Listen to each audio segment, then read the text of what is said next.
इमरान मसूद जो वक्त को लेकर के संसद की संयुक्त समिति बनाई गई थी उसके सदस्य भी थे, लेकिन आपत्तियां बहुत हैं। आपत्तियां हैं कि इनकी बात जो है उस रिपोर्ट में नहीं आई, यानी कि डिसेंट नोट नहीं आया।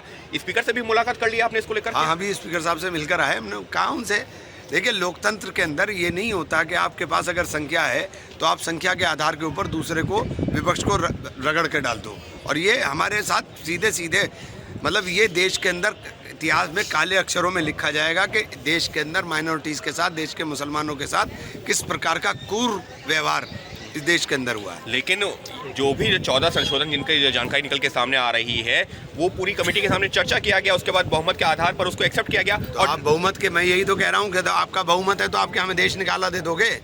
आप देश से निकाल दोगे हमें बहुमत के आधार पर? लेकिन उसमें जो है जो आप लोगों की बातें थी उसका भी जिक्र किया गया ना। वैसे तो रिपोर्ट है 500 से कम पढ़ने की थी, लेकिन जो आप लोगों का ये डिसेंट नोट था उसका उसमें जोड़ा गया है, तब 650 पढ़ने के आसपास की रिपोर्ट। नहीं, हमारे तो सारा काट दिया। अब देखिए जुड़वाने की बात हो रही है कि जुड़ जाए शायद। हाँ, लेकिन आप लोग जो ये कह रहे हैं कि मुसलमानों के साथ भेदभाव हो रहा है, रिपोर्ट में ऐसा क्या है? क्योंकि ये कहा जा रहा है ना तो मस्जिद जा रही है ना जो है कोई दरगाह जा रही है। आप ही तो कह रहे हो ना।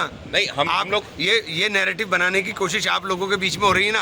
आप मुझे बताइए, वक्फ बाय यूजर के अंदर आपने लिख दिया कि जो लिटिगेशन में मामले होंगे उनके ऊपर वक्फ बाय यूजर लागू नहीं होगा। तो आपने तो सारी प्रॉपर्टी उत्तर प्रदेश के अंदर तो 11,500 एकड़ लैंड को उन्होंने 11,500 हेक्टेयर लैंड को कर दिया उन्होंने। लेकिन जिसके ऊपर कब्रिस्तान भी है, जिसके ऊपर मस्जिद भी है, जिसके ऊपर सब कुछ है। लेकिन ट्रिब्यूनल में जो है अब तो ये 3 सदस्य हो जाएंगे। इसी तरीके से कलेक्टर की जगह जो है हो सकता है कोई और जो, अरे भाई कलेक्टर हो या ट्रिब्यूनल हो, ये सब चीजें जो है ना, ये तो सारी की सारी चीजें कोर्ट के अंदर चलनी है। जब लिटिगेशन में फंस जाएगा तो आपने कहा ना लिटिगेशन वाले पे अप्लाई नहीं होगा, तो फिर क्या रह गया? फिर कुछ बचा नहीं ना।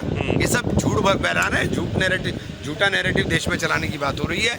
और एक ही नैरेटिव है देश के अंदर जो चलाने की कोशिश कर रहे हैं कि मुसलमान को टारगेट करो और मुसलमान को टारगेट करके बाकी सब मुद्दों से ध्यान हटा दो। मुसलमान को टारगेट करो, बाकी मुद्दों से ध्यान हटा दो। जो उनकी बात है, जो विपक्षी जो सांसदों की, वो रिपोर्ट में शामिल नहीं की गई है। तमाम आरोप लगाते हुए इमरान मसूद, जिसको लेकर के लोकसभा के स्पीकर से भी की है मुलाकात। Ankit Gupta, ABP news, Delhi. For exclusive and insightful videos, subscribe to our new channel ABP Live Premium.